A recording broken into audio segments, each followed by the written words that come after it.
This is East Carolina Offensive Coordinator Donnie Kirkpatrick. We are talking one of my favorite things, Pirate football, on the Sports Objective.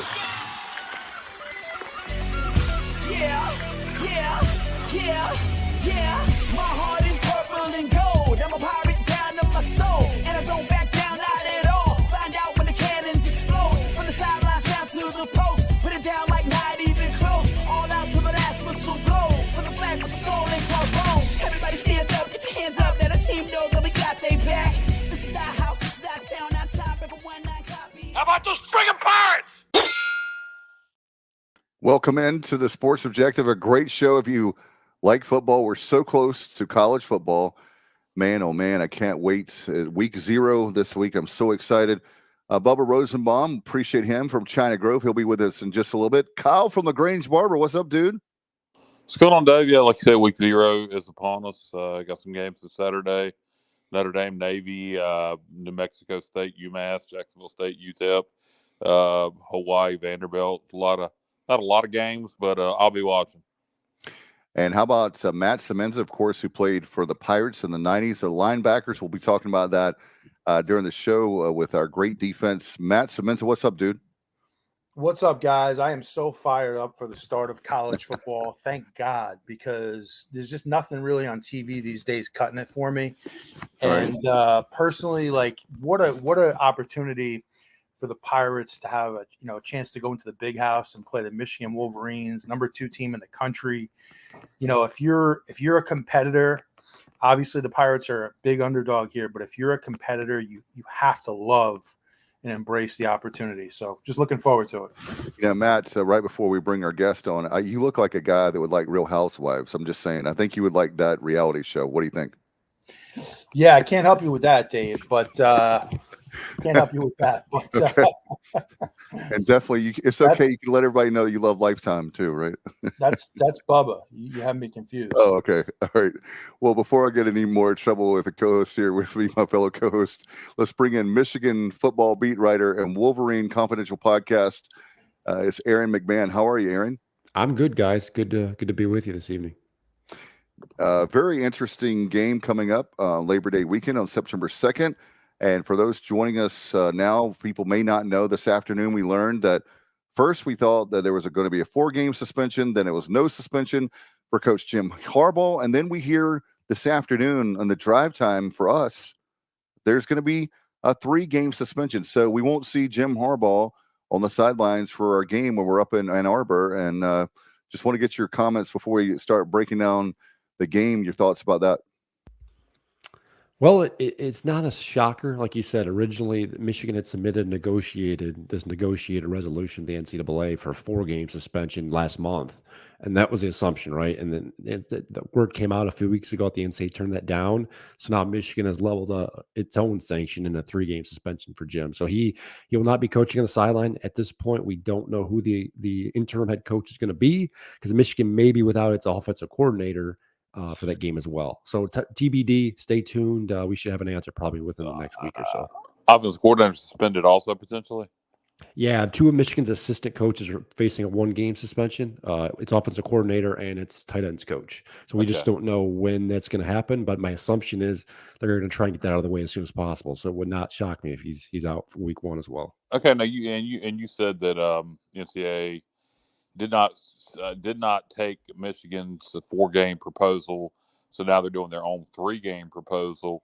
So what happens if the NCAA steps in and says we want an 8-game proposal? I know Harbaugh basically balked at them and said, "Screw you, I'm not doing anything." Yeah, that's like the assumption here in Ann Arbor, that Jim has basically said he doesn't want anything. This is kind of Michigan acting in itself, trying to get this out of the way. But you're right. The original negotiation was 4, NC said no. So the assumption is that number is going to go up. Whether it's 6 or 8, we don't know.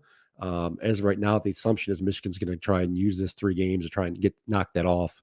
And then if it is a 6-game, they'll try and use the other 3 games next year during the non-conference schedule as well. They're trying to limit the number of games that he misses this season, and rightfully so. I mean, this is Jim's most loaded team since he's been in Ann Arbor. They're picked to win the Big Ten again, and they got a real shot to win a national title. So they're trying to keep him in the fold as long as possible. How soon do you guys expect a ruling from the NCAA on this? Yeah, that's a good question. When with the negotiated thing, it was expected to come within 30 days, and it came right within 2 weeks.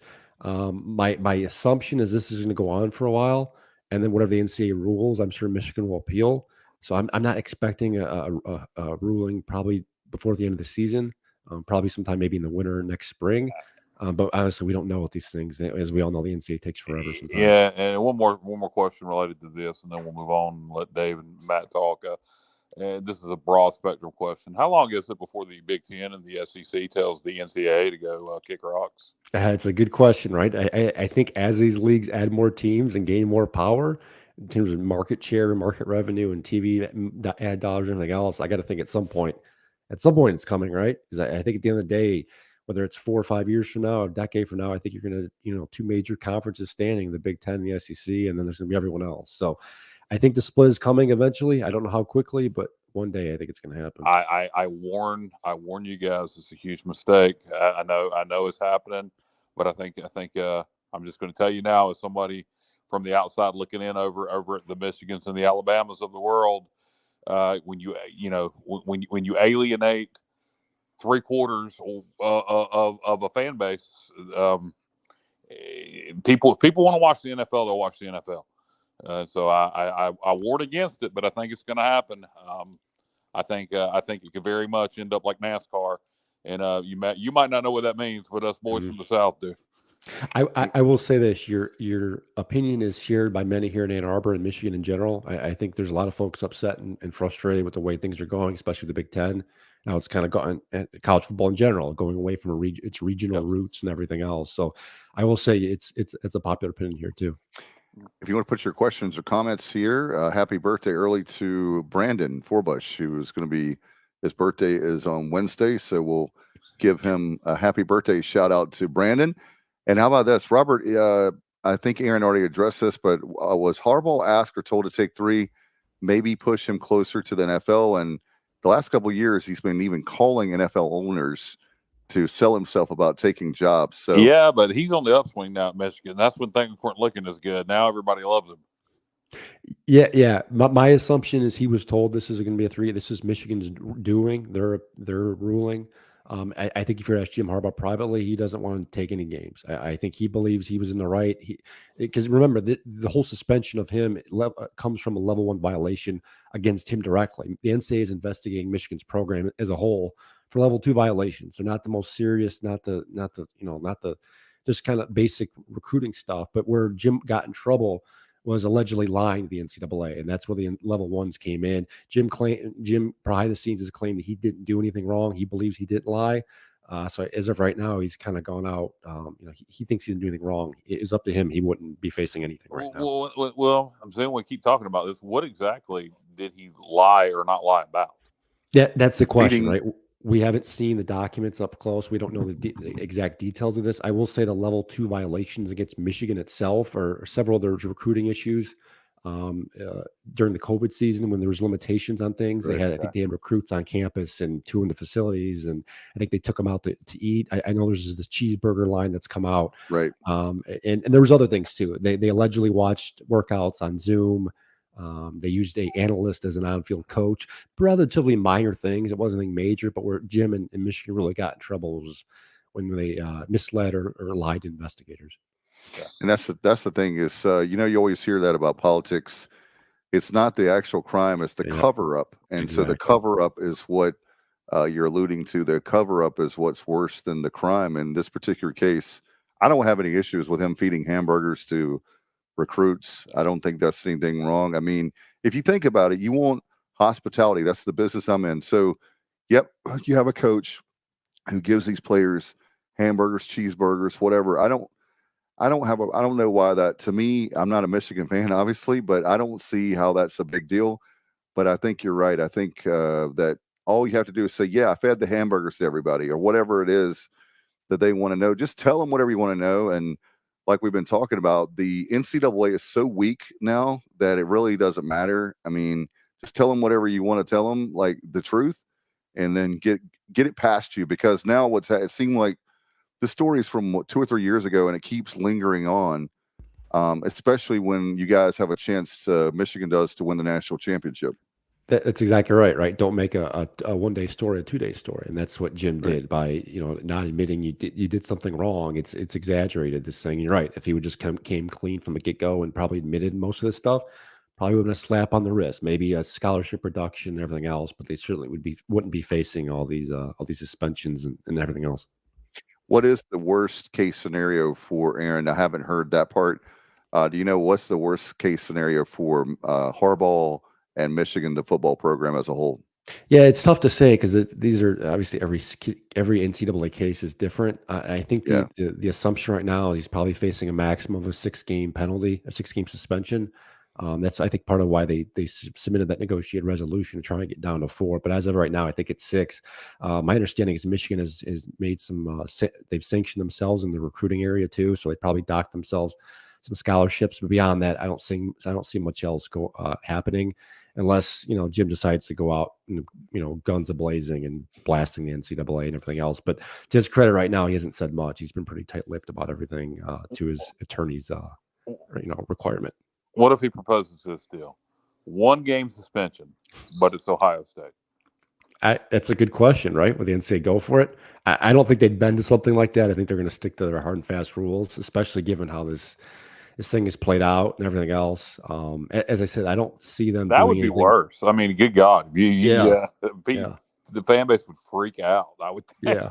Now, the one thing about this entire thing, and maybe folks, if you don't follow the program, they may not know very well, but Jim doesn't call the plays anymore. So his hand isn't necessarily in the cookie jar like it used to be.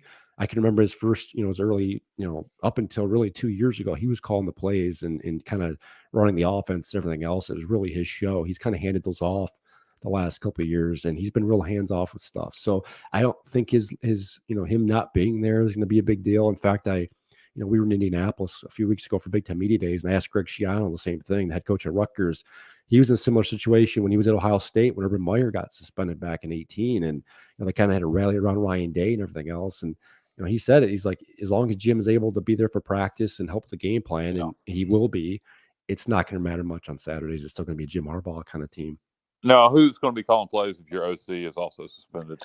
That's a good question, right? Because their new coordinator this year, Sharon Moore, who's facing a 1-game suspension, he's never called plays before, so this is going to be his first rodeo. If he's not there to do it, my guess is it's probably going to be the running backs coach, Mike Hart. He's a former star at Michigan back in the late 2000s. In fact, he's the program's all-time leading rusher. Former associate head coach, Indiana. He's assistant in the MAC, Eastern Michigan, Toledo, elsewhere in the past. So he's got a lot of college football experience. I don't think he's ever called plays before, though, but I can't think of anyone else that would probably do it. So my guess, it would probably be Mike Hart. You guys don't have anybody on staff with offensive play calling experience? Yeah, so they just promoted an analyst to quarterbacks coach, Kurt Campbell. He's basically just coaches the quarterbacks. He's got play calling experience, but it was at Old Dominion, the FCS level. So he does, but not at this stage of things. And Old Dominion, by the way, has moved up to FBS. They're in Conference USA. They're in the Sun Belt. Reminder, that's right. Yeah, they're in the Sun Belt. Sun Belt, that's right. I beg your pardon. They were there. I wanted to say I have been to Michigan, and I remembered off the top of my head is Saginaw, Michigan. I was there in 2010. Great state. I love it. Looking forward to. I wish Kyle would go with me to the ball game. I've got an extra ticket, Kyle. I bought it today. If you want it, you can go with us. Curious of why you bought an extra ticket if you didn't have anybody you planning on giving it. Well, to my mom may go. She's undecided, so. Right. It's not that I just picked the I extra won't be ticket. there. I'll be here at the house watching it on Peacock. What are the thoughts on that, Aaron? I was a bit surprised when the game got announced for Peacock, though it makes perfect sense. Michigan got one of the largest fan bases, certainly in the Big Ten, if not the whole country. East Carolina has a large fan base for a so-called Group of Five. So in terms of getting new subscribers to Peacock, it's a smart move on their part. Yeah, that's just it, right? The Big Ten just started this 7-year, $7 billion multimedia rights deal. They brought in NBC and CBS and everything else. So they're trying to get subscribers for Peacock. I mean, that's basically what it comes down to. And it's not the only marquee Big Ten school to appear. They got Michigan State playing Washington in a few weeks on there as well. So they're going to try and drive up subscribers. That's basically what it's all about. Michigan is by far the most watched college football team in the region. In fact, there's some weeks where more folks in Ohio are watching Michigan than Ohio State. So that just goes to show how far-reaching the Michigan brand is. They're just trying to drive subscribers. The reaction here in Ann Arbor has probably been mixed, as you can probably expect. The older folks are probably upset and they don't know how to do it and everything else. Right. So it's going to take some time, some adjustment. But it's funny because the Big Ten launched the Big Ten Network in 2007. That's when it began. Those conference-driven TV networks became such a big deal. Appalachian. I was going to say, do you guys remember the first first game on the Big Ten Network was Michigan Appalachian State, and I remember I was a kid then. I think just almost graduating high school, and no one got it unless you had Direct TV or like Dish, and that was it. If you had cable, you couldn't watch the network because it wasn't available. So folks had to either tune in the radio or watch whatever else, or it was weird. So it's going to take some adjusting. I think some folks are going to be upset, frustrated at the time, but at the same time, you got to learn to deal with it in this TV climate. Hey, and hats off to you, Aaron, for getting that correct, Appalachian State, because Kirk Herbstreit and so many. I understand that most people pronounce the mountain range, at least outside of this region, Appalachians. But hearing people that follow college football or at least supposed to follow college football for a living, like Kirk Herbstreit, and especially after App State won that game, to hear him still refer to them as Appalachian State 15 plus years later is pretty mind-boggling. Yeah, I used to be that way when I was younger. I used to pronounce it that, but then I think someone in the know told me, like, no, it's Appalachian. So I've said that for a long time now, and I'm glad I got it right. Yeah, and as a matter of fact, if you just go with App State, you can't get it wrong. So that's right. You just gotta think about the area of the country it is. How would they probably say it?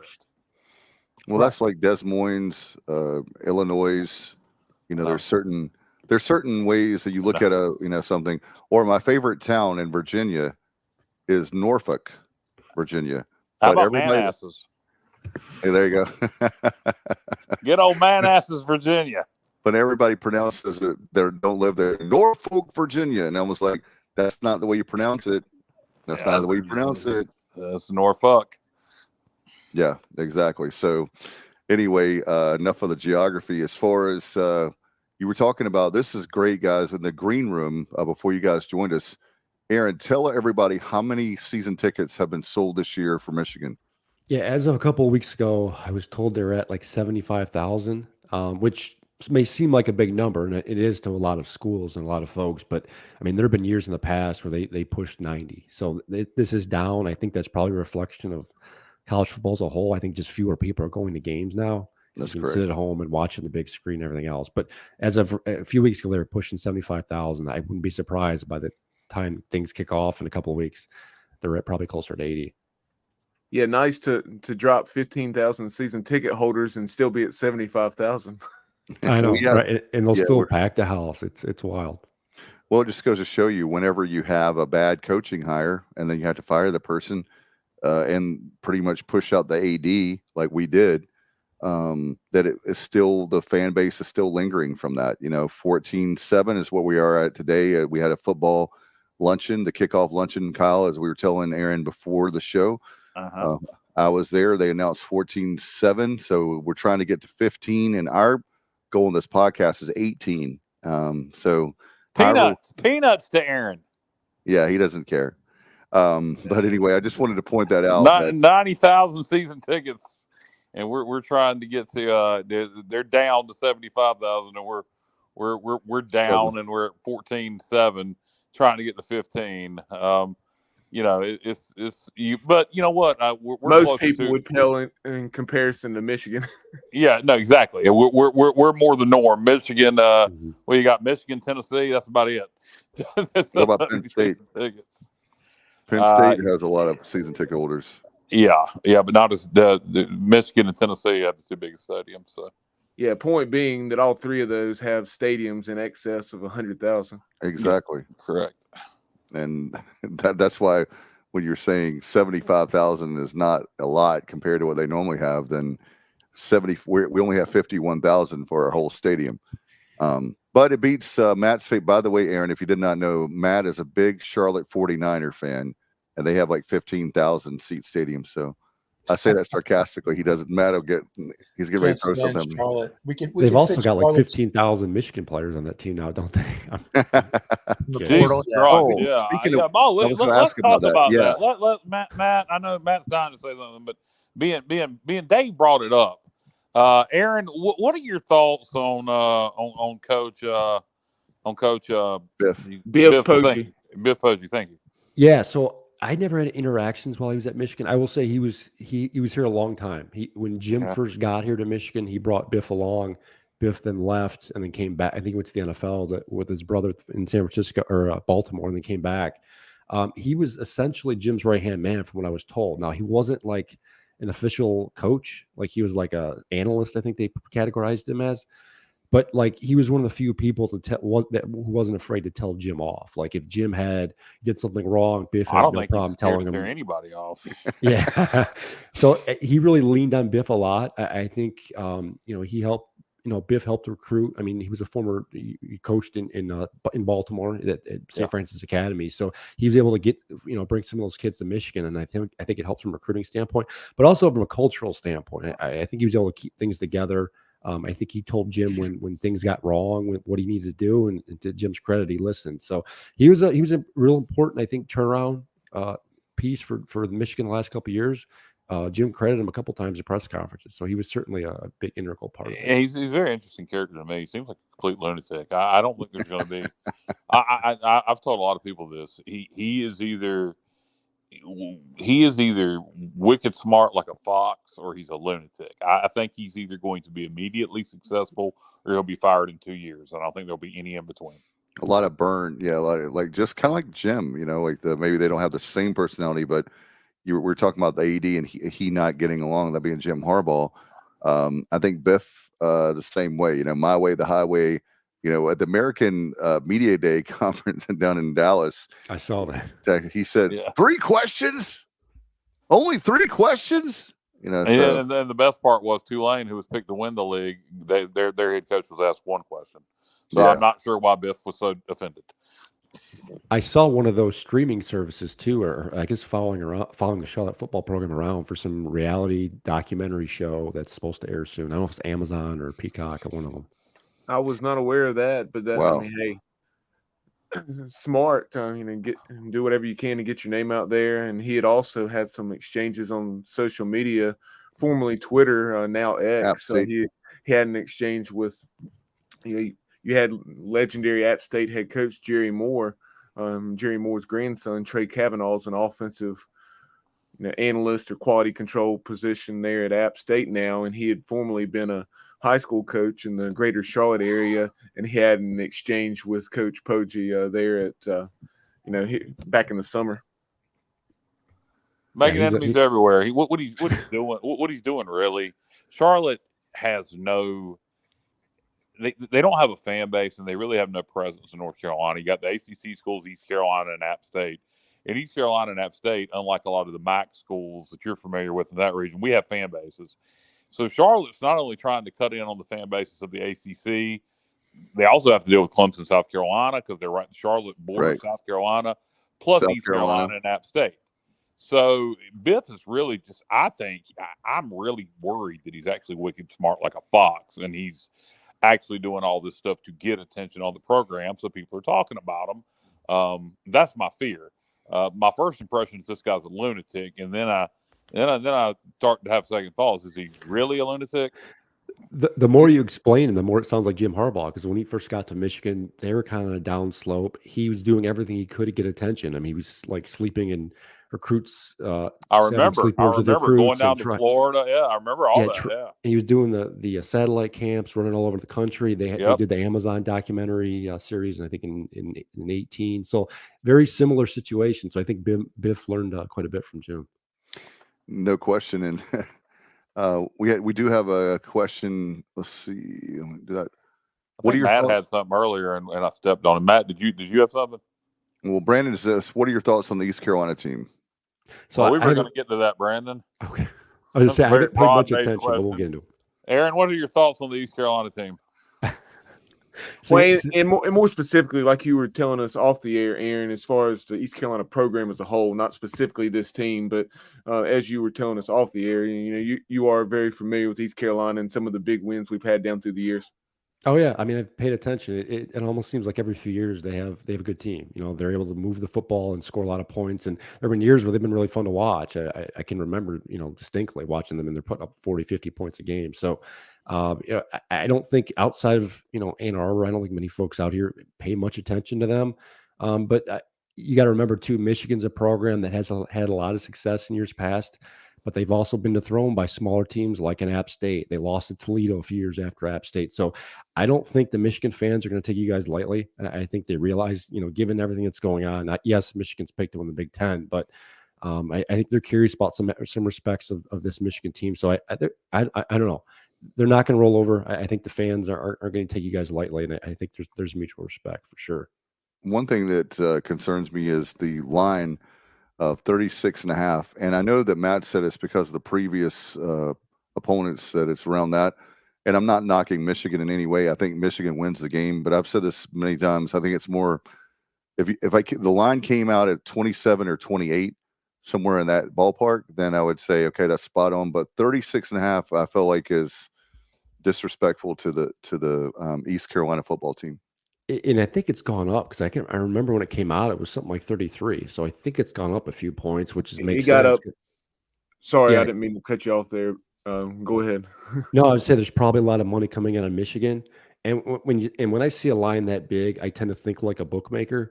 And without looking at the numbers, my guess is there's a lot of money pouring in on Michigan just based off the hype and everything else. So if you are betting that game, my natural, with inclination would be to probably take the points. I mean, that's a lot. Jim Harbaugh and the Michigan coaching staff, Jim won't be there on the sideline, but the Michigan coaching staff is known to kind of take their foot off the gas in the second half. If there's a big lead, they have no problem inserting the backups and everything else in there. So it wouldn't be surprised if they kind of, they slow down in the second half. Yeah, it got up to at least 36.5, maybe 37 or something. And then when it looked like Harbaugh was going to have the 4-game suspension before the appeal happened, and then today's news, I guess it was, it got down to, I think, 33.5 or 34 pretty quickly. That sounds crazy. It got down to 33.5 or 34, but it fell 2.5 or 3 points in a matter of a day or two. Yeah, that's wild. I don't think Jim Harbaugh, no offense to Jim Harbaugh, but I don't think he's worth 3 points to a spread, and especially in a situation like this. So if it's gone down to there, I'd probably consider taking Michigan. I could see it being around 34, 35 points. That would be my guess.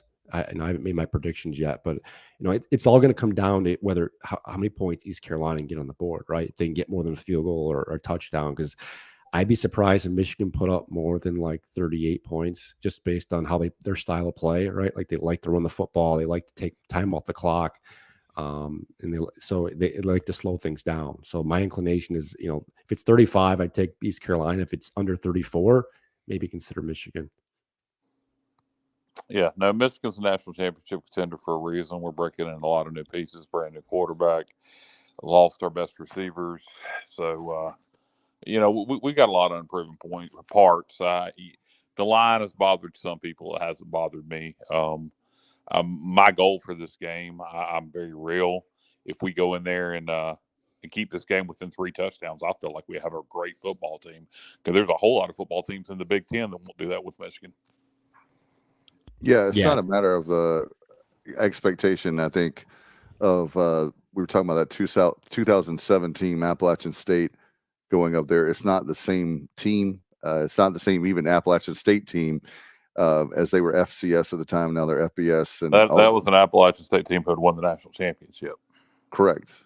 And but I will say this for East Carolina, there is a lot of talent on the team.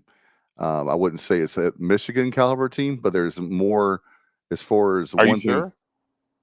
Yes, I am sure. Okay. Mr. Sarcastic. But what I'm trying to say is, the point I'm making is that I hope this fan base, our fan base, won't say that we have a terrible team if we get blown. If it's as the bookies are saying, because okay, I'll let you do the whole show. No, go ahead. Just laugh at me the whole time. You can go ahead. I'm not. Okay, asshole. I'm not laughing at you. I'm laughing at the fact that some of our fan base is definitely going to say that. Go ahead. Okay. Well, I thought you were laughing at me, but the fact of the matter is we have 11 other football games, and the reality is, Aaron, 11 out of the 12 games we can win every one of those games. We have a chance to win every game. So when you look at it, the one concern I have, and I've told everybody on record many times, is injuries is what I'm worried about with the game. How does East Carolina fare as far as getting, if there's a lot of injuries, that hurts us the rest of the year. Yeah, it's. I'm glad you bring that up because I'm a Central Michigan grad myself. So I went to Mid American Conference School, and I can remember when CMU went to play Michigan. I think it was 2011, and they were picked to do big things in the MAC. They had a returning quarterback and an all conference running back, and they lost both of them to season ending injuries in the first game against Michigan in the Big House. So you got to guard against that type of stuff. If you get if you're down big early, probably pull them out or don't do anything crazy. Because yes, Michigan from a size perspective is a big team. They've really put on weight. They put on pounds the last 3 or 4 years. They've really emphasized beefing up on both sides of the ball.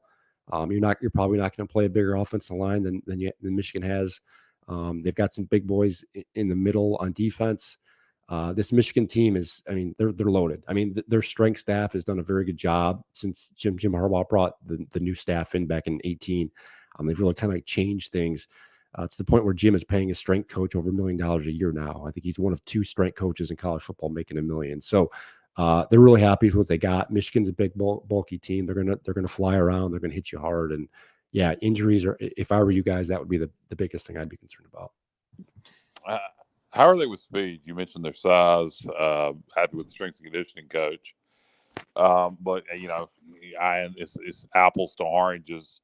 That Michigan team versus this Michigan team, East Carolina versus App State. We're more talented than that App State team was. That App State team was just used to winning a lot of games, had experienced quarterback. But the point of what I'm saying is Michigan had trouble with Appalachian State's speed. Without looking at you guys' schedule the last several years, have you guys played many Southern schools recently? No, in fact, that's kind of been a knock, right? Michigan hasn't played, and I'm trying to remember the last time they played an SEC school. I think it was 19 in the bowl game against Alabama. So that was probably the last time or 20. That was after the 19 season in early 2020. So they haven't played an SEC school in a while. It's obviously outside the playoff against Georgia, but they haven't. So they're not real experienced with the SEC, the Southern speed. I will say this: they're fast on both sides of the ball. There are question marks at receiver. I think that's the one offensively. That's the one thing where you might, if you can slow Michigan's run game down, they might have trouble throwing the football. So that would be one avenue defensively to stop them. And then defensively, they've really added speed. They've got a really good cornerback in Will Johnson. He's only a sophomore, but he could be an All-American by the time the season's over. I think he was a preseason All-American, second team from the AP today. So they've got some speed. They've got some playmakers, especially in the secondary. They're not the fastest team in the world, but they got enough speed and power to make do. How's Michigan special teams looking? Everybody knows about their offense and defense. What do they have back in the kicking game?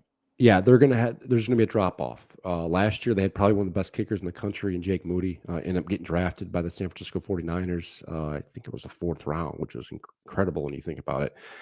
So they got to replace punter and kicker. They've got a kicker coming in from Louisville, transfer from in fact an Ann Arbor area kid, James Turner. Pretty reliable last year. I think he was something like 20 of 22 or something. Pretty good inside 40, questionable outside of 40, and then a brand new punter. So they're going to take a step down on special teams. That would be an area of where, if you're going to exploit them, that'd probably be one if you can get a turnover or something there. So they got some question marks there, but I will say this: the last few years, Michigan's had one of the best special teams units in the country, top to bottom, not just kicking, but kickoff return, punt return, and everything else. So, Jay Harbaugh, Jim's son, kind of heads the special teams. He's been doing several years now. Michigan really emphasizes special teams because they believe that's where they can kind of help flip games. I'm curious to see what happens because, as I said, they're replacing both kickers. Dave, you're on mute. But Aaron, I was going to chime in with something. I was wanting to talk a little bit more about that Michigan defense. Robert Dedrick chimes in on YouTube saying, if Michigan has a weakness on the defensive side of the ball, where would it be? Would it be at corner? He said he saw that the number 1 corner was out for a few games with an injury.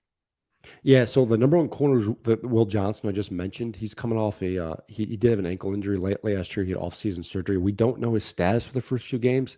It wouldn't surprise me if they held him out just for a precautionary situation. But last time I checked, he was practicing, so it would not surprise me if he plays. Now the question mark is with the second cornerback. They don't know who's going to play there. In fact, they had to bring in a transfer from UMass and Josh Wallace out of the portal because they have no one to play there. Wow. So they're really, they're real shallow there. That would be that would be the biggest question mark. If there's a question mark in this defense, it's that second corner spot. My presumption is that Will Johnson's going to play just so they have someone at corner. But how they fill the other spots is going to be interesting. I think that would be an area of attack if you're going to attack this Michigan defense. They've got, they like to play with a 5-man backfield. They'll use a nickel quite a bit. But they haven't figured out that second corner spot. So that's going to be interesting to watch. What about on the offensive side of the ball? That's pretty solid, I would think. Any weaknesses there at all? Yeah, receiver. Similar situation. They've got a couple of guys back. Cornelius Johnson, he had a big game against Ohio State last year, but he was real inconsistent. He would perform one week and not show up the next. And then another receiver they got back, Roman Wilson. Similar situation. He'd have a couple big games. He's a slot receiver. He'll get big plays. He had a good game against in the bowl game against TCU, but similar situation. Injured. He was injured. Illness. I think he had COVID one week.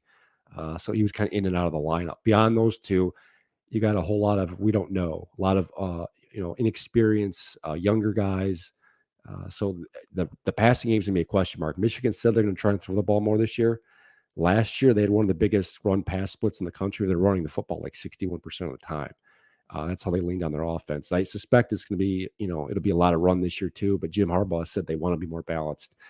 I just don't know where they're going to get it from because they got those two guys back I mentioned, but beyond that, I don't know. There's a whole bunch of guys. They're talking about playing three true freshmen in the first couple of games. So we'll see what comes out of the receiver group.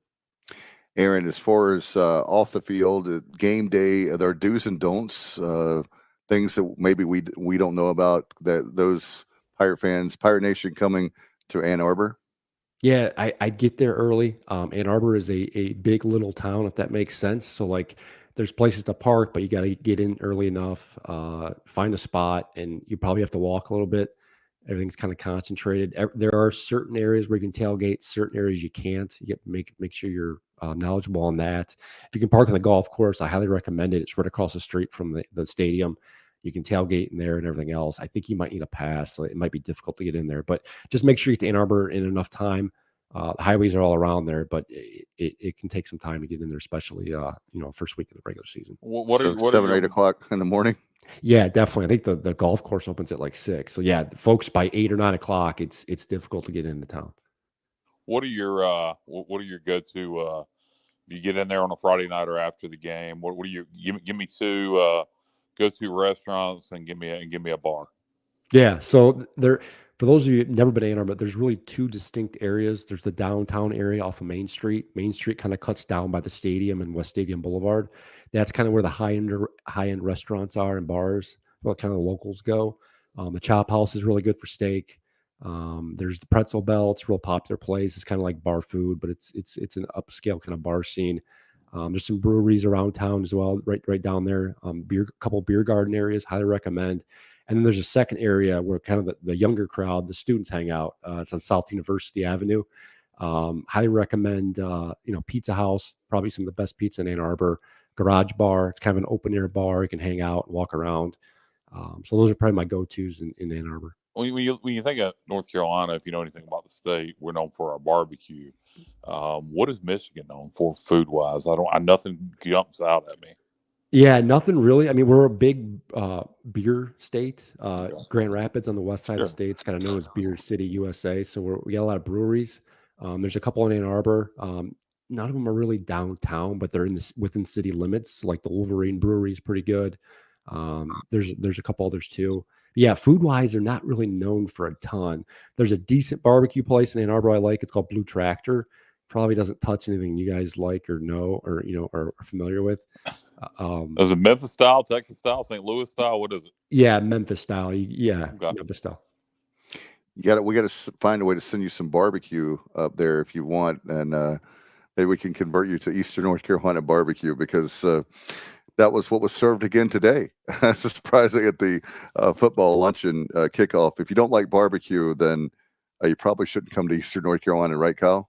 Yeah, well, particularly if you don't like chopped pork barbecue or pulled pork barbecue with a lot of vinegar and pepper. Vinegar. I don't know if you've Eastern North Carolina barbecue is unique. If you've never had it, it will shock you what it is. Oh yeah, I'm a big fan. I love barbecue. Like going to Kansas City, I've been there a couple times in Texas and everything else. I always make it a point to get barbecue. Have you had legitimate Eastern North Carolina barbecue in Eastern North Carolina? Yeah, I don't think I've been to Charlotte a couple times. I'm trying to remember. Yeah, I'm trying to remember if I even got barbecue then. But no, Charlotte's not really North Carolina. No, Charlotte's its own thing. It's like its own island. You got to come down east. You got to come down east and get Bees Barbecue in Greenville, Wilbur's in Goldsboro, North Carolina, Parker's in Wilson, North Carolina. There's a Parker's in Greenville. Sam Jones, in Skylight. Winterville, Skylight Inn in Ayden. Yeah, there's a lot of great Eastern North Carolina barbecue joints, and maybe Bubba could probably turn you on to some Lexington style, which is a secondary North Carolina style barbecue. Yeah, I'm not a fan, but it's all right. I'll eat it, but it's okay. But Eastern North Carolina is where it's at, and I know that we're not having a home and home with Michigan, but definitely, like I was saying, you've got to come down, and we'll take really good care of you. And who knows, you might be an East Carolina beat writer after we're done, so you can have the barbecue, right, Bubba? Yeah, close, not too far from the beach. Definitely plenty of pros to living in Eastern North Carolina. Better weather. Yeah. Yes. Yeah. What is a low for you guys in the wintertime? Well, it varies. I mean, we could have highs in the 40s and lows in the 20s, or their period, especially late December, early January, where we're lucky if we're pushing 20 and the lows 5 below. So it really varies.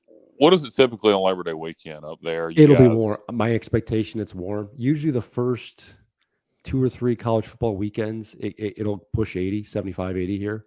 But it gets cold quick. I mean, by mid-October, we're probably in the highs in the 50s. 75 for Labor Day weekend. That's heaven.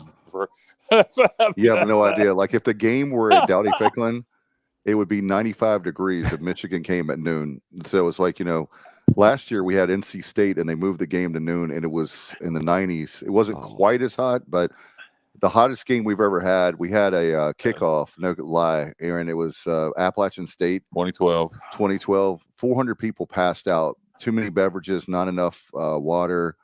And they had to carry 400 people out for the Appalachian State game. Brutal. Absolutely brutal. I literally, my wife spent the whole second half of the game underneath the stadium. And I've told the story on there many times. People were just leaving, and they would sell them these 1 liter bottles of water, and they would leave, and they'll leave their 1 liter bottle of water behind. And I wouldn't drink them. I'm not that gross, but I would take the half drinking 1 liter bottles of water and just pour them over my head. Yeah. And then 20 minutes later, my clothes would be completely dry. It's crazy. I can remember back in, I think, 2017, my first year on the Michigan beat, they played at Purdue, West Lafayette, Indiana, which is, just southwest of Ann Arbor, maybe about an hour and a half. It was probably week 2 or week 3 of the regular season, so late September, and the field was pushing 100. I can remember walking down pregame on the field, and it was you're sweating like crazy. And then I remember after the game walking into the visitors' locker room, which was there were no windows, no air ventilation, nothing. It was just a disaster. After the game, the Michigan players were complaining and everything else. It was bad. Brandon has a great question for people that don't know. I think I know the answer, but maybe you know. How much money is ECU getting paid to play Michigan? I think, is it $1.8 million? That sounds right. I remember writing about it. I don't know off the top of my head, but that 1.6 or 1.8 is my best guess. I can look it up here. Actually. I think it's 1.8 because I keep hearing everybody say 2 million, and so that would tell me 1.8 because people like to round up. That sounds right. Yeah, 1.8. I just checked my story. I wrote in 2019. It's crazy to think the contract was written that long ago. Yep. Well, with inflation, we should get 4 million now. Right, I know, right? That's why they signed those so early in advance, right? They're trying to avoid the inflation bump. Not only that, but the fact that we have an indoor practice facility one of these days will. Dave, we got to talk about that for the Pirate Roundtable. Interesting discussion I had. Hey, and something of interest, Dave. Since you guys were talking about the temperatures for the season opening games and last year against NC State, went back, checked the box score. It said 87 degrees, but it was a very, very hot It was 87 humid. with the humidity. Yeah. Heat And index then is probably 100. this blew my mind. That 2012 game against App State, it said it was, let me see here. It said 85 degrees. How could that be right? Bull. That's How BS. could that be right? It was 95. It was 95 at kickoff. I remember it very well. Yeah, it won't no 85. No, that's I don't know. I didn't think it was 85 at any point during that game. No, hell no. That game was brutal. it was one of the worst weather-wise. Yeah, we won, so it was all right, but it was Yeah. brutal. I mean, two hottest games I can ever remember at Dowdy Ficklen was that, and I think this was more me not hydrating correctly. But we played Memphis in October. It's the hottest October game I can ever remember in 2001. And it was 01 or 02. I'm pretty sure it was 01. Bubba, can you remember our home schedules? You're pretty good at that. It was the hottest October game I can remember, and I got dehydrated. I don't know if any of you guys have ever been truly dehydrated. Oh, yeah. Where you start cramping up. I'm sure you have Bubba and Matt playing football at the college level, but cramping up, throwing up, all that stuff. It was miserable. Yeah, not good. But I'm glad it's going to be 75. As far as you were talking about getting to the stadium, I'm going to be in the eastern part. I'm going to be east of Ann Arbor. What are the best ways to for our Pirate Nation? There are a lot of people that are driving in Friday night. They're driving in Saturday. Are you going to the Eastern Michigan game Friday night? I am. I will be there with you, and I'm going to take a picture with your favorite coach. But I love Chris Creighton, and I love Chris Creighton, and I love their AD, whose name is escaping me right now. Scott Weatherby. Scott Weatherby. Love Chris Creighton and Scott Weatherby. Get a picture with them both. Tell them they're both welcome back at Greenville at any time. All right. Aaron, as far as the highways, what's the best route like to get in? So we talking about traffic jams before we let you go. I know you've been here longer than anticipated, that you expected, but how can people get in? What's the best route? Yeah, so there are two big artery highways that kind of go in Ann Arbor. There's M14 from the north, and there's I-94 from the east. Those are your two best ways in. Your best bet is to get off as soon as you can once you kind of get in the Ann Arbor vicinity and just kind of go from there. It can get tough sledding, especially in those main roads when they get backed up. But those are your two, M14 and 94 are your best ways in. And if you guys from Ypsilanti, you don't really need to get on the highway. You can just go down Washtenaw Avenue. It'll cut you straight through, basically right to almost downtown Ann Arbor. You might have to fight some traffic. There's some stoplights and whatnot, but it should be smooth sailing as long as you guys are on the road by 8:30. Aaron, how much? Just ask you. I know you need to get out of here, but just curious, knowing how close Eastern is to Michigan is. It's a program that I never thought would ever catch any kind of ground in football. You went to CMU. Chris Creighton's done one hell of a job there with their football program. Are you surprised somebody fired him away? I've been saying that for years. I've been shocked he hasn't been hired by someone else. The job he's done there has been fantastic. I remember when I was a student at Central Michigan in the late 2000s, early 2010s. They had a coach there who was going 500, and they thought that was good. Yeah. And yet he's kind of put them over the top. I mean, they've been bowl eligible. They went to bowls. They had shots to win the MAC. They've been competitive with the in-state rivals, Western and Central. And given the facility situation there and just how, folks here in Michigan kind of joke, but EMU's they're literally in the shadows of the big house in Ann Arbor and Michigan. So folks kind of forget about them. They've never had, great support, fan support and donation support and everything else. So the fact that program's still alive and kicking and winning games says a lot. It's a testament Chris Creighton's job he's done. They got a great head coach, and Scott Weatherby came in. Creighton was already hired. And Scott Weatherby is a guy who was an assistant AD here under Terry Holland. And Scott's a hell of a guy. The smartest thing Scott Weatherby did, in my opinion, was not have an ego and feel like he had to bring in his guy. He's done everything in his power to keep Chris Creighton there. No question. And it's done a good job.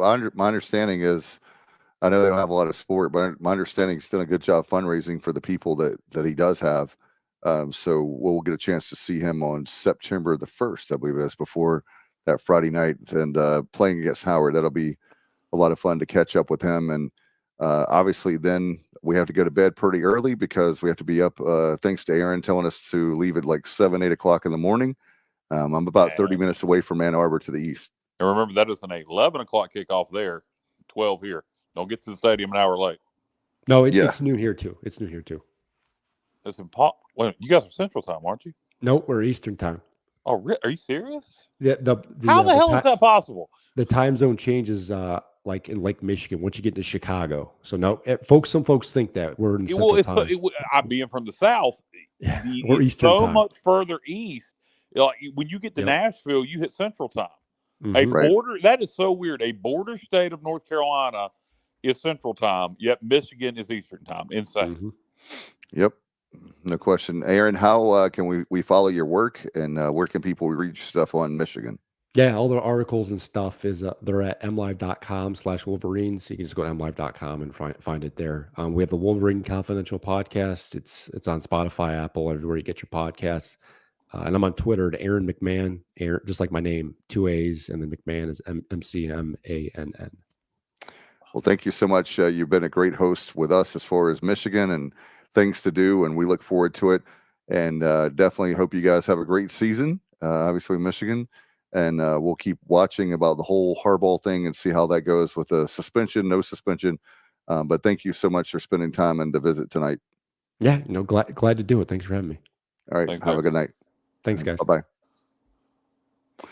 Appreciate Aaron coming on very much. And very likable.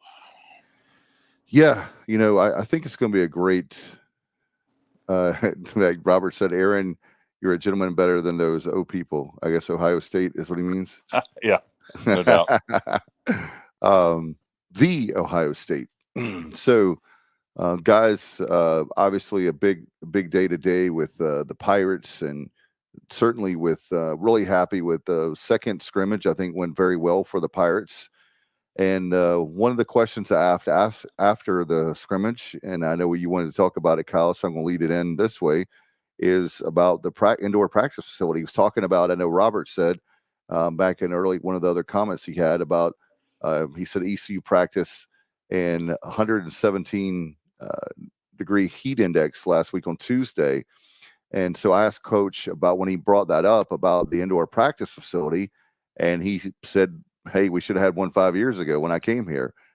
He's been very adamant, and every chance I get, I ask about the indoor practice facility, because I think the indoor practice facility and the baseball expansion are the two most important projects that we have as far as sports are concerned. And Kyle, I'll pitch it to you now. Yeah, and I hope I'm okay saying this. You told to me in a bit of a confidential chat group I'm in. So if I get in trouble for this, better to ask forgiveness and permission. But Scott Shook was having a conversation with a few major donors from East Carolina, and there is a consensus among a lot of people. We have the money now to build the indoor practice facility. What we don't have is the full $25 million, which would include all the bells and whistles. And there is a group of people that are proposing, and hopefully John Gilbert will listen to these people, and go ahead and build the indoor practice facility, the bones of it. Get it built, get the field, get the electric, the heat, the air, get it usable, and then add all the bells and whistles later. But go ahead and build a structure now that looks good, that has the field, that has the heating and cooling, the lighting, and start there, and then worry about all the extras. They can be added on. And there seems to be a growing group that we need to go ahead and get this done. Go ahead and start construction. Well, that's the thing. And if you build it, they will come. Right. You'll probably get the rest of that money once they see it start being built for those bells and whistles. I think that's a good approach. I think sometimes we wait so long, and then we overspend like we did on the press box. Just look, you want it nice for recruiting purposes, but something is better than nothing. And we're not suggesting that you build a bubble like UAB. Right. Just don't add all the bells. AKA carport. Exactly. I was considering renting it out for family reunion, but Georgia Southern has one too. Yeah, I know. In fact, I think I may be thinking of theirs that I made that comment on originally. I was recycling that joke. You think Jeff Foxworthy might have a joke about that? Yeah, what I was going to say is build it like you were going to, just without the extras, and then add the extras later. That's being tossed around by some people that have some sway. So maybe it might get done. So you may see that. I think Gilbert's fear maybe is if you do it, then we won't ever get the rest of the money raised. But I don't think that's the case. I'm kind of the other way. When people see their money being put to work, I think they're more likely to give. Well, it's the proof is in the pudding, and when you have a situation like you're talking about, Kyle. Okay, so let's say that one way to look at it too is when Gilbert talks about. I know he's trying to be responsible, so I get that. I appreciate that part of it. But okay, let's say that it costs 25 million, right? Well, if you go ahead and start building it, and you already have those bills, and like you talked about, one of the things I talked about is after we have the Pirates Unite, we can't stop. So we need to keep going with all kinds of upgrades to Dowdy Ficklin Stadium. There's other ideas I have. So why not, like you said, that's a good point. You go ahead and start building it. And then people, we're looking at right now there, by the way, guys, I can add to this, John Gilbert, something we've known about for a year now. They're looking at right now they've got to raise, they're at 14 million and some change, and they're looking at raising 20 million by December. Well, how about this? How about if you went ahead, you're inspiring me here, Kyle. How about if you go ahead and say, let's break ground, and we need 6 million. We need 6 million by December. Let's go and have some intensity, because you're not going to have the point that I was going to add, Kyle, is you're not going to have the indoor facility built by December anyway. So why not go ahead and get some publicity by shocking the world and say, we're going to go ahead and break ground, and we need your help to add more things to it. No, yeah, absolutely. And I think that's what they're talking about is we have the money now to get it built. It would just be, more bare bones. But I think that's fine. You can add the stuff later. The amenities, if you will. Yeah, Kenneth says 1,000% as long as you build it in such a way where you can exactly do the things we want to do and don't limit ourselves like we have in the past with certain projects. Like as far as like the Murphy Center, but we won't even go there. We've beat that dead horse. But yes, Kenneth makes a great point. And I know that the obviously construction costs have risen significantly, but just as a point of reference, and I'll see if I can get this to put it on the screen, but I shared this within the last day or two with someone because someone was referencing the cost of building indoor facilities and so forth. Back in 2020, Memphis indoor facility opened, and I'm not sure what all it entails, but that facility 3 years ago was built for $11.3 million. And that's what I'm saying. When you talk about Kyle, you made that great point. We already have 14, and with you guys, a lot of us are giving money towards the campaign, the Pirates Unite. The Pirates Unite campaign is not going away anytime soon. We've got to keep up with the arms race we have. If not, we're not going to be even irrelevant to be a Group of 5 school. So we have to keep this going. This is not going anywhere. So, Kyle, I'm glad you brought that up earlier and now tonight, because this is something you go ahead and you're aggressive and you go ahead and say, look at this. Kenneth makes a great point. He says, he's talking about, he 100% agree with you to, by the way, Kyle, build it now, enhance it later. And he says, plus the publicity we'll get announcing the practice facility construction is big for us in a realignment atmosphere we are in. It is critical. And thank you, Kenneth, for both those comments, because you're spot on. And we have the smartest listeners and viewers in Pirate Nation for sure. Yeah, and I see no negative, and go ahead and like Bubba said, just build it where those extras can be added. You plan that in your construction. Well, can't you do that anyway? Because it's going. Yeah, it'll take about a year and a half anyway. So, well, I see what you're saying. It's going to take time. By the time it's done, you may have the money for the amenities, but if you don't, you put them in later. You just make sure you don't build it where you limit yourself. Where you limit yourself. And he also brought up, our listener brought up, realignment. And, I don't know if you guys are ready to segue to that lovely topic. Let's go for it.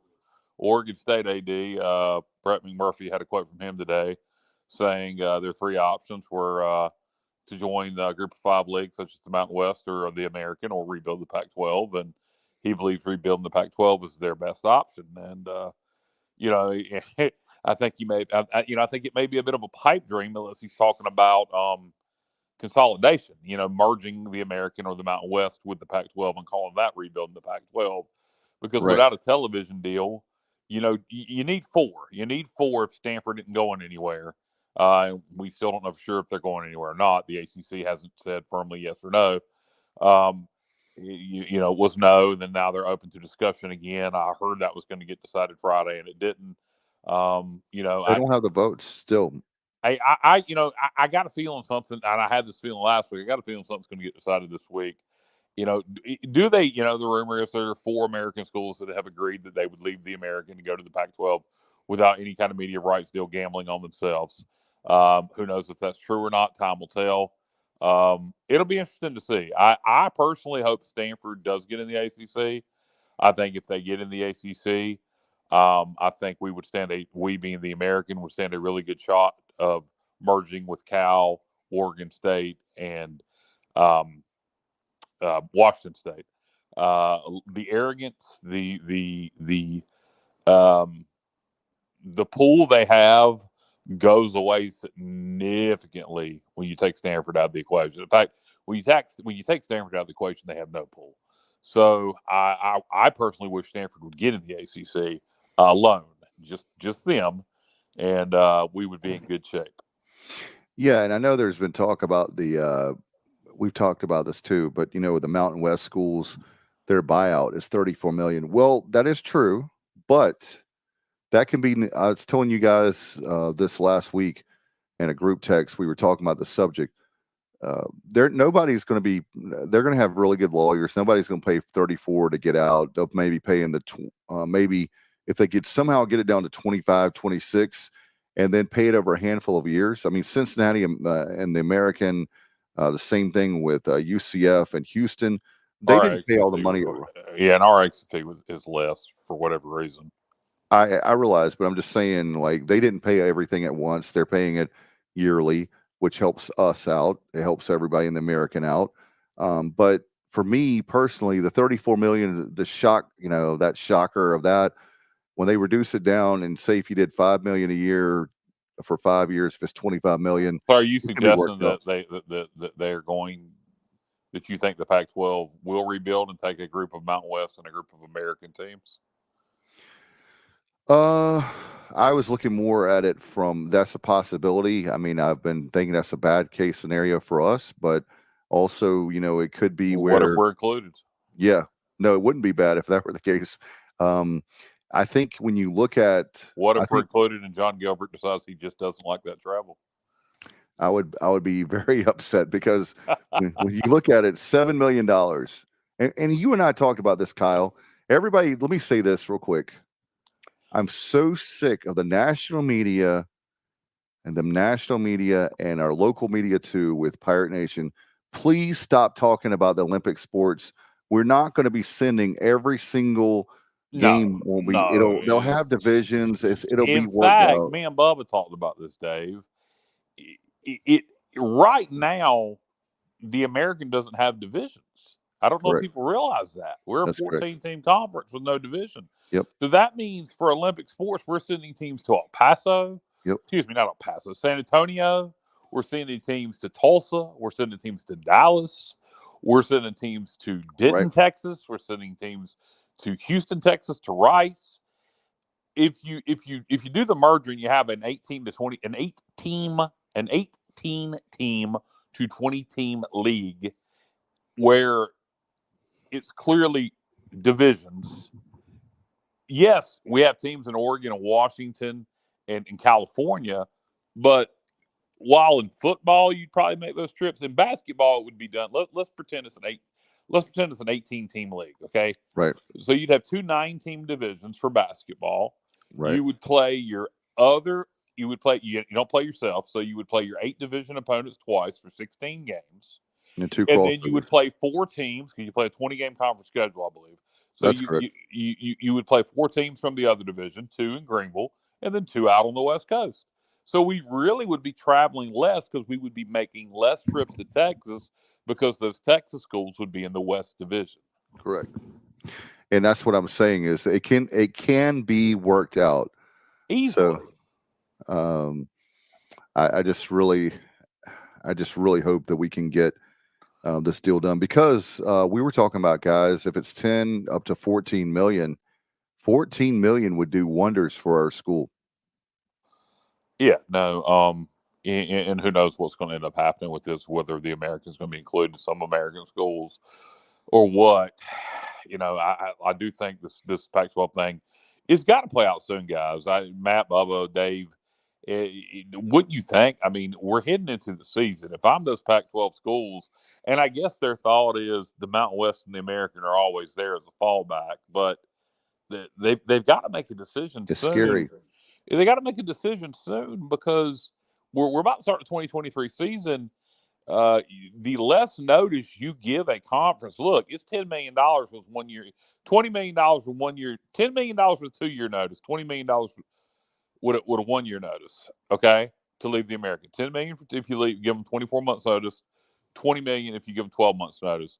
At this point, anybody that would be leaving the American is significantly under the 12-month mark. So I don't know what kind of extra penalties they would be required to pay if it wasn't a full merger. It's supposed to be August 15th, just like with the Yeah. ACC. So we've already passed that. So I think it's nuts. I think I really they may end up with no other choice but to either join the American or the Mountain West. Well, that's what I was going to say, Kyle, is that, you were talking earlier, and forgive me, ladies, for getting mad for saying this. But it's like when we're in high school and you want to go to the prom and you say, I really want to go out with that beautiful girl, and you wait and wait and wait and wait and wait, and then you don't have a prom date. Well, that's what I worry about with, Stanford thinking they're too good for the American or Mountain West, so they've got to go to the ACC. And same thing for Cal. Their cousin, if you will, kind of like they're right there. And then you have the because of their academics is what I'm talking about. Then Oregon State and Washington State. I mean, those 4 schools, and you add our schools, would be amazing with a conference. And the way I look at it right now is I would tell them, I'll take Mike Oresco on his worst, and I love Mike Oresco, so don't misunderstand me. I'll take Mike Oresco on his worst day than the clown you have for the Pac-12. No, it won't be him. If it's not Oresco, it'll be Oliver Luck. He's kind of representing at least Washington State and Oregon State and all this. But no, and we'll wrap up this conference realignment discussion. But the best case scenario, in my opinion, would be to take those 4, merge them with the American, then add Boise and San Diego State to it for a 20-team league, coast to coast. And if that's not a power league, you tell me what would be. And that's the thing, Kyle, is strength in numbers. When you look at that, I've been telling you guys for months now about how it started with the Big Ten. It seems like they've been pushing everything about. That's where we talked about this a lot, about how they want ball games starting noon all the way up until late in the evening when we get home and we watch those late night games, fall asleep watching football. Then that's what they want. So why not we go ahead and create a league where you have East Carolina could be playing, we could be playing a noon game, and then you got a Stanford or Cal or Oregon State or Washington State that's playing, at 10 o'clock at night. Yeah, no, exactly. The Big Ten's doing it. The SEC is going to eventually do it. The ACC is thinking about doing it. So the American and the remaining Pac-12 schools should be ambitious at this point and do it. We'll see what happens. I think it'll play out sooner than later, and we'll see where the cards fall.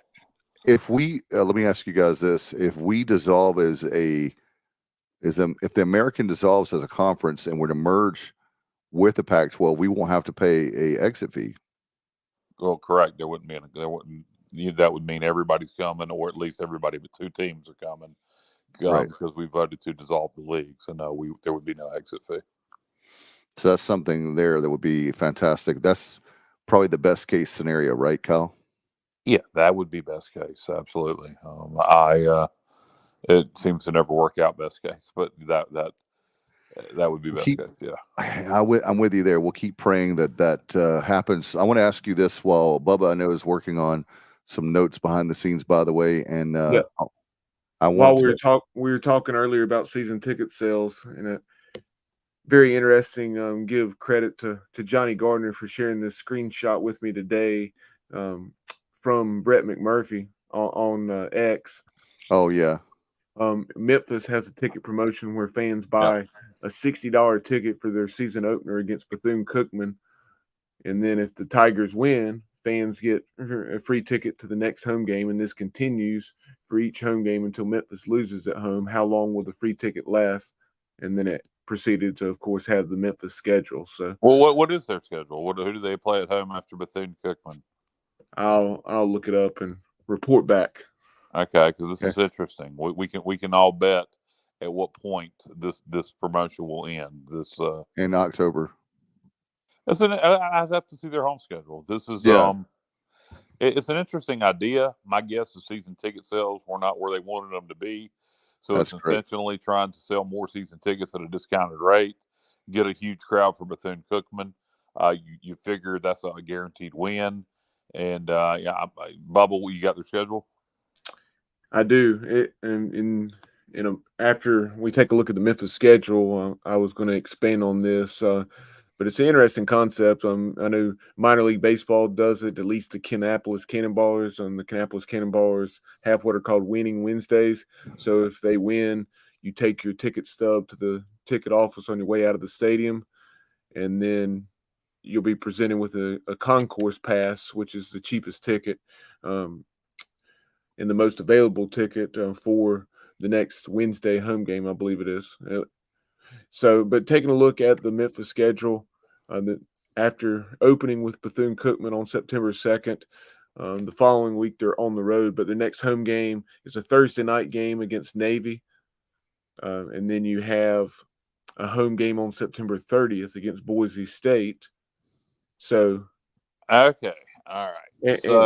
And then you have, and then in mid-October you have Tulane. So, what they're trying to do, it sounds like, is make sure they have a good crowd in there for Navy to ensure they beat Navy, and then it'd be a high-profile game for Boise and have a packed house. Is what it sounds like they're trying to do to me, which is smart. I have no idea what Boise has this year. Did they retain their former head coach's OC, Bubba? Their head coach is Avalos, I believe. Yeah, I know, but their old head coach was their OC last year. Their head coach from several years ago got promoted to OC middle of the year. He was an analyst. The guy that left there. You didn't realize that? Now that you say that, it seems like I recall the guy who I'd forgotten about it. Yeah, the guy who left there to go to, I believe it was Missouri years ago. When they initially had success, the guy that replaced Houston Nutt, that was the predecessor to Chris Peterson and all that. Yes, I saw that. Dirk Cutter. Dirk Cutter, yes. Is he still their OC? He turned their off. They were struggling. They were struggling. I mean, to the point where that guy was going to get fired, and he brought Dirk Cutter. He promoted Dirk Cutter from analyst to OC and turned their season around. All right, so this is. I know for last year, this is the article when that news came out the end of October. It said that he was receiving a prorated amount for $270. I'm trying to see if he was retaining that role. Give me a minute. He would have been if he wanted it, because he turned their season around completely. So unless he just did not want to be an OC full time again, I know they would have retained him, because they were on the verge of starting like 0-4, and then I think they ended up finishing like 8-4. Yeah, as Joe Namath said, they were struggling. Yes. I couldn't care less that the team is struggling. He told Susie Colbert, "I want to kiss you." Yeah. Oh my God, that was so weird and awkward and creepy. But Anyway, Sometimes you just get those chemicals in you, and that's all you can think about. that's right. We had some questions, by the way, guys. If you want to talk a couple here about Matt just in Dirt Cutter, he is not the OC. It's a guy named Bush Hamden. I don't know anything about him, but Cutter must not have wanted to do it permanently because I can't imagine them not retaining him intentionally. But and the new OC, just a little about him. He played quarterback for the Broncos from 2004 to 2008, and it said he returns with 14 years of coaching experience, including 3 years at Mizzou, where he coached the wide receivers, and 20 and 21, and then he also worked with the quarterbacks for 3 seasons. Okay. we had some questions. I was going to hold on, Dave. Matt had just Matt. I don't know why you're not participating in the show. If you're sending us text messages, but Matt just said that Keaton Mitchell had a 20-yard run. I haven't seen. Yeah, the Commanders and Ravens are playing tonight. Yeah. But we had a question here about Brandon's asking, would Washington State, Oregon State, adding them, Boise State, and Cal make ECU have late home football games, or would our time range stay the same? Late home football games? No, to appeal to a West Coast to appeal to a West Coast audience. Maybe a night game at 7, maybe. I mean, maybe. I wouldn't think very much. No, our latest start times. I think we did have an 8:00 kick last year for a Saturday night game, if I remember. But typically our Saturday night, night games are 7:00 kicks, maybe. Yeah. So no, I don't think so. Road games, yes, it would. Of course. But no, not home games. Yeah. Wouldn't you like to see one of those teams playing a nooner at Dowdy Ficklen? Oh, absolutely. Wow. Yeah. Meanwhile, they're eating breakfast. Eating breakfast at 9 a.m. out west. Robert says, by the way, Cal must create a best of the rest conference to have a chance to remain relevant. I guess he's talking about with Pac-12 and that. Yeah, if you can do that, that would be the best case scenario as long as we're included. Craig says you would think earlier so they could get home. It's not going to matter. It's going to be what the television dictates if that happens. But I don't. To answer what Brandon's implying or what he's asking, would we get a West Coast time window for a home game because we're playing a West Coast team? No, we're still on the East Coast. So no, we're not going to have a 10:00 Eastern kick for a home game. That would be nuts. Midnight Student athlete welfare is at the forefront of the of everyone's mind. Of course, absolutely. When these decisions are made. Sure. Kenneth says if I could add 4 to the AAC besides the Pac-12 or whatever it is now and the Mountain West Conference, I would add Louisiana, James Madison, or Liberty, Southern Miss, bring back the rivalry, and Army. This is 4 teams, sentimental favorites, I guess. Okay. Okay, there's some logic there. Army, Navy, you get that in the television contract, so there's some logic there. Southern Miss, obviously, rivalry. What were his other 2? I'll put it back up here. He says Louisiana, and then he's kind of torn on James Madison or Liberty. Liberty, you got the money. JMU, actually, they got money. Good. They got money too, yeah, but not Liberty money. True. If you were going to ask me, I get your logic. I don't quite understand Louisiana. You're going to have to explain that one. I know they've had some success in football. Is it just because they are the University of Louisiana and it sounds good? They're not Lafayette anymore. Don't call them Louisiana Lafayette. They're That's Louisiana. Right. I get your logic. I guess if I had to pick 4 outside of the Mountain West and the Pac-12, I'd probably go Southern Miss, Marshall, Appalachian. Again, give me some time on the 4th one. I would go Old Dominion. I would go Georgia Southern. I'd have to think about it. All right. Craig says, happy Monday, Richmond for Commissioner. Thank you, Craig. Appreciate that very much. And let's see. Matt, chime in and tell everybody your name for D. Rich.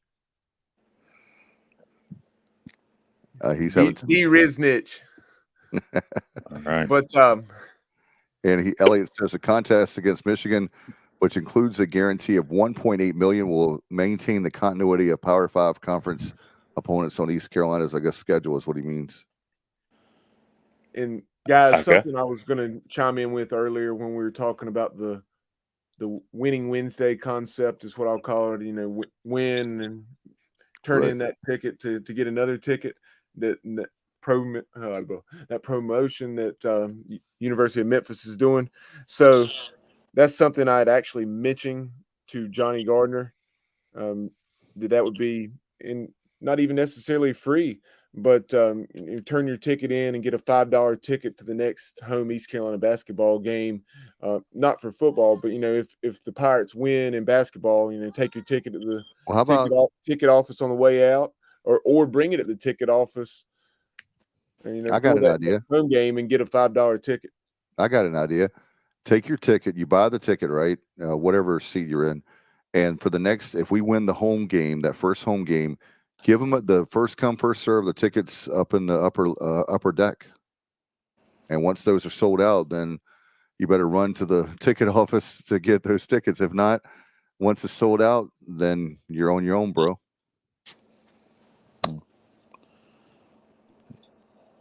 Yeah. I mean, that way, that section is hardly ever sold out. So my point is, I mean, there's you're closer to that, guys, on that side. Probably 3,000-4,000 that we could add there easily. Go out to the upper deck on the north upper side. deck. Yeah, for most games it's empty, or halfway empty. So in other words, if you, let's say you have the tickets and you have the tickets, and that's what I'm saying. Like, it seems like the lower bowl is pretty full on both sides. It's usually So what are you suggesting they do with that top?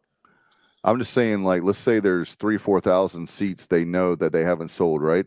Yeah. And so, okay, you have a ticket. I have a ticket to the Marshall game on September the 9th. Sure. And we win that game, and think about the next game. Wouldn't you say there'll be more people, less people at the Gardner Webb game? I think it is parent weekend, so we might have more of a shot there. But I'm just saying, take that ticket. You win the Marshall game, take that ticket to the ticket office, and the first come, first serve for free tickets for the upper deck, how many they have left. I don't have a problem with it. I think the concern, what you would get from the administration, is it devalues the season ticket. But if those tickets aren't being sold, right, then having somebody in those seats to buy beer, soda, water is going to be money we wouldn't have had otherwise. That's my whole point. Yeah, not really enough information. That's where, like Kyle's saying, that's the argument you always hear, and it's certainly true because you heard Terry Holland say the same thing as far as devaluing the season ticket. But at the same time, how much, if you were to do such a promotion, how much money are you, or I guess rather the better way to put it, if you were not doing such a promotion, how much money are you potentially leaving on the table between a reduced ticket, for about $10, and then also what they may spend at the concessions? And also, what do you mean by devaluing the season ticket? Are you implying that people won't buy season tickets because they think they can get them for free at reduced rates? I disagree with that. I think the people that are going to buy season tickets are going to buy them anyway. Now, if you're talking about some old crotchety people that are going to get mad, well, I bought season tickets and now they're getting to sit up there for free. Those are the same. Those are the same people those are the same people that bitch about money going to food stamps when the majority of our money goes to a bunch of other crap that they don't bitch about. So,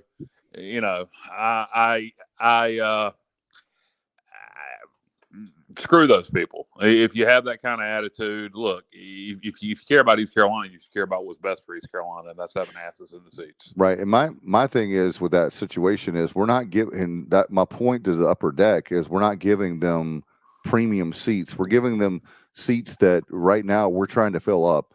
So if you have that situation where you want a bigger turnout for Gardner Webb, think about it. If you win the Marshall game, and then you go up there, and I'm not saying that this is my proposal. Well, you don't even do it for free. Like Bubba said, but for $5. Basketball, do it for $5. Yeah, if we win the Marshall game, then take the first come, first serve, you get a $5 ticket for Gardner Webb. Upper Deck in the Upper area, Deck, yeah. right? It's first come first serve, and when they're over, it's over, baby. So you better Hey, run and, to the and if it's 3,000 tickets that are left there, they're doing that too. What's 3,000 times 5? That's an extra $15,000, right? So right plus all the money that we're getting for, like we were talking about, concessions. Yeah. I'm good. I have no, like I said, where I get mad is I would get upset is if it were premium seats that we're giving for $5, or Sure. free. Then you have a point. But when the Upper Deck, I mean, like right behind me, that's in section, what is that, Bubba? 16, 17, somewhere, I think. But upper deck is You say which section now? Sorry. The Upper Deck corners is what he's talking about. It's I want to fan say. zone. I don't Yeah, recall it It's in exactly. the doesn't matter. It's in the 200 section. Anyway, it's not even 16, but Yeah, section whatever. number. I mean, people know what we're referring to, but yeah, like you're saying, outside of the NC State game last year, I mean, the Upper Deck seats 8,000 because obviously it took our Right. capacity from 35 to 43 back in '98. Correct. So I think more often than not, the Upper Deck's only about 40 to 50% full. Yeah. Right. So that was just here my in the idea. last few years. Right. And you still aren't taken away from anybody else. You're going to most likely, the whole point Kyle and Bubba was making was the fact that, let's say that we normally average, I'll say it's probably 43,000, something like that. Well, wouldn't it be great to have a few more thousand people in the stands that gives you a chance to win? Yeah, we averaged 43,000 for the year because we played NC State. This year, our average will not be that. Our 38, 39. If we have a good season, yeah. So yeah, I'm with you. Let's put people in seats. I pay full price for season tickets. I don't care. I just want the seats fulfill what's best for East Carolina is what's best for me. And that's how I feel. And if you don't feel that way, then you probably need to reevaluate why you're doing it. But anyway, 50. I mean, if you have 50, and that's the thing, you have 51,000 people because of we have to be creative and get those people in there. And look, I have 3 people over the last handful of years that have come to games, and guess what? They love Pirate football now because it's like we were talking about. How is the most of the time, how do people build churches? It's because you invite your friends to go to church with you. Well, not to be sacrilegious, but that's how I've helped Pirate Nation. Is I have friends that love the atmosphere at Dowdy Ficklin, even not at our best. They love Pirate football. They love the tailgating. They love hanging out, obviously, with people, meeting new people on the tailgate lots, the game day atmosphere. They said they'd never seen anything like it before, so they had no idea until they went to the stadium how cool of an experience is. Of course, they love college football, so that's the thing is if you can get any way that you can get people in the stands and butts in the seats, that's what we're trying to do is add more. It's just like we were talking about with basketball on a smaller level, because football is king at East Carolina. Maybe you could argue baseball as well. But Bubba had a great idea. I mean, when you look at basketball, we're getting like 3,000 people there, some in that neighborhood at our best, and we could be getting 5, 6, 7,000 if we could do some kind of promotion like that. So I have no problems for it. No, I don't either. Nothing, whatever. Like I said, whatever's best for East Carolina, and empty seats is not. Brandon says hopefully 45,000 for the Marshall game. What do you think? I know we're getting ready to wrap it up here in a couple minutes. What do you think, Kyle? You think we can get 45,000? We can. How we play against Michigan? I don't think we will. My prediction will be right at 40,000.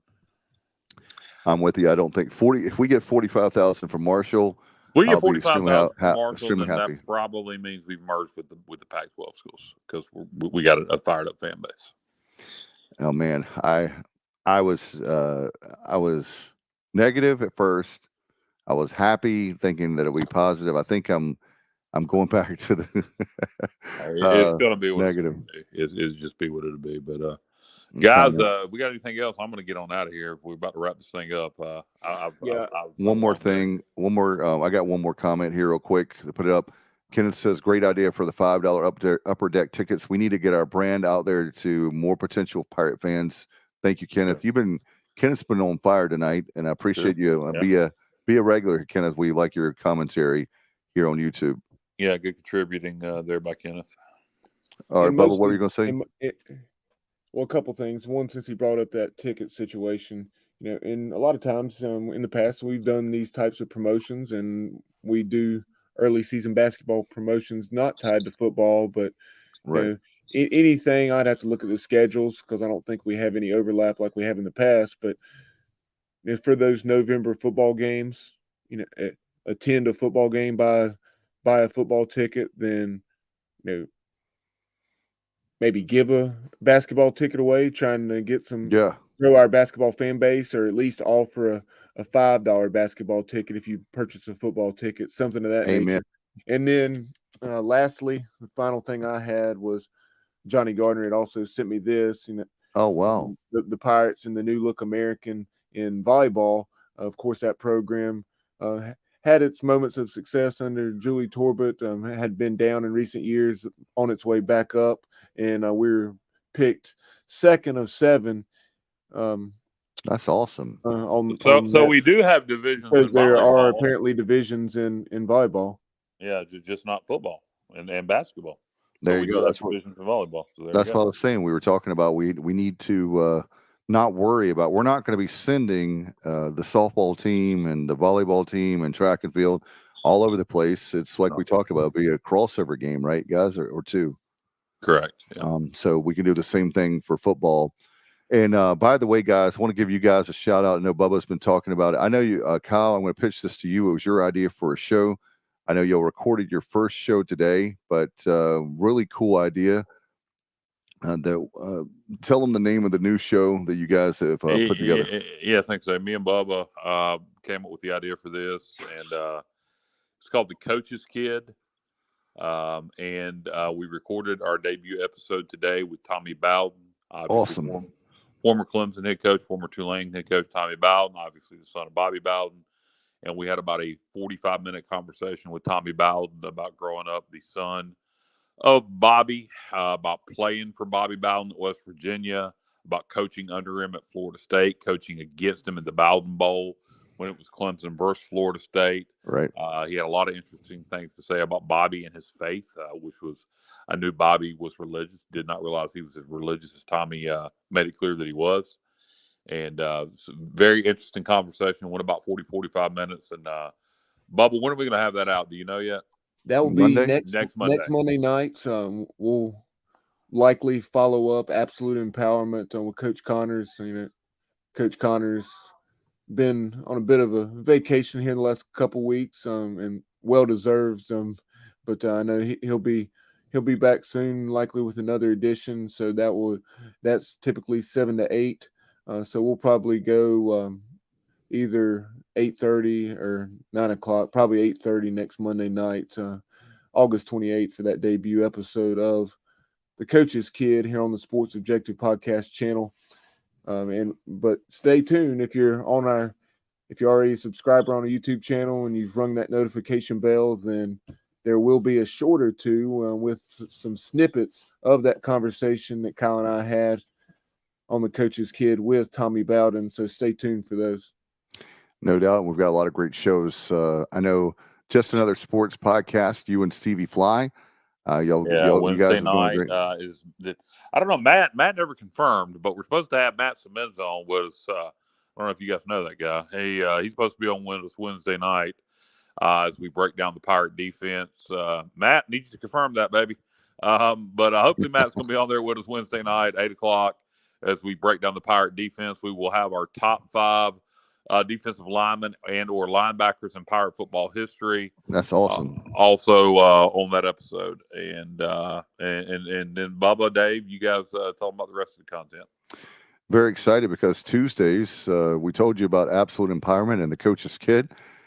Tuesdays we have the Pirate Preview, and that'll be great with beat writers, maybe coach, who knows? But that's every Tuesday, and that gives you a few days to get your juices ready and flowing and all that for the ball game, get you all jacked up. And then Bubba, I know Wednesday is going to be huge. Great returning show, right? No Yeah. doubt. Sonny and Semenza, they'll preview some of the top games from around the country. Obviously, this weekend, week 0, selection's limited, so I think they're just going to pick all 7 games. But then that following week, week 1, they'll pick 5 of the weekend's top games and pick those games against the spread.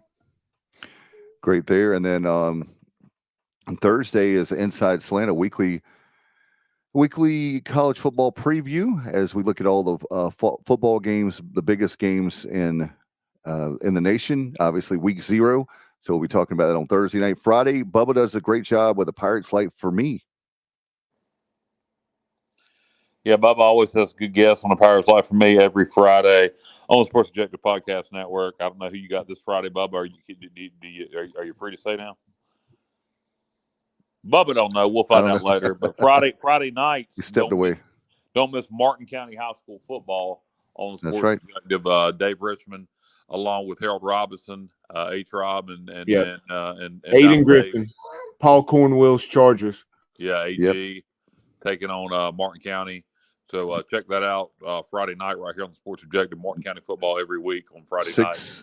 Airtime 6:40. Spread the words. If you like any of our content, you like all of our content, check out all of our content. See what you like, what you don't like, and spread the word. Let it be known. Let the voices hear of the Sports Objective. There is an alternative out there outside of the mainstream radio content.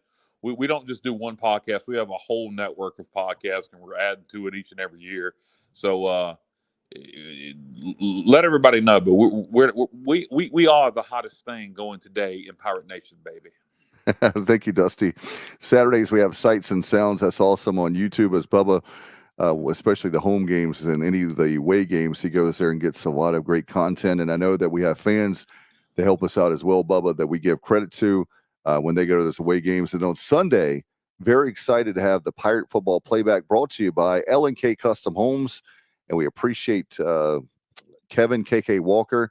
Kevin Walker has been a great contributor as far as sponsor for the last few years as the title sponsor for the Pirate football playback and Pirates supporting Pirates. I'll tell you what, KK, whenever I win that lottery, that Powerball, that Mega Millions, you are going to get a call from me on all the restoration stuff that I need done for sure. And also want to give a shout out to Mark and Betsy Holiday of Porky's Backyard Barbecue in Williamston, another great sponsor. Glad to have them back this football season. Guys, do you have anything before we go? I know we've been running long, but I appreciate all the viewers and listeners live. And then we have a lot of people that listen to our archives or view it. And then, of course, they listen to the podcast driving all over the place. So thank you. No matter how you listen and you view, how you consume our products, thank you so much, because we couldn't do it without you, right, Kyle? In and out, and we'll see you back here Tuesday. Are we doing anything tomorrow night, guys? Or are we skipping this week? I don't think we're doing anything tomorrow night. All right, so we'll see you back here Wednesday night for me, for Sonny and Semenza, for it'll be Jay Sunhalter and Sonny Semenza, Jay Sunhalter and Matthew Semenza with their show, and then after their show will be me and Stevie Fly, which is another sports podcast. So we'll see you back here Wednesday night. All right, everybody. Appreciate it very much. We'll get out here. Thanks to Bubba, Matt, our great guest, Aaron, tonight. And we'll get out here until next time. You've been watching and listening to the Sports Objective. Good night, everybody. And as always, go Pirates.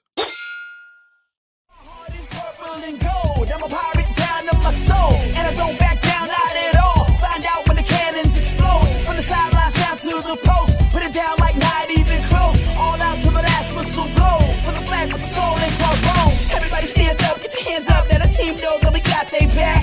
This is our house, this is our town, our time. Record 19, copy that. Everybody in the stands go bananas. Scream loud, but they don't hold back.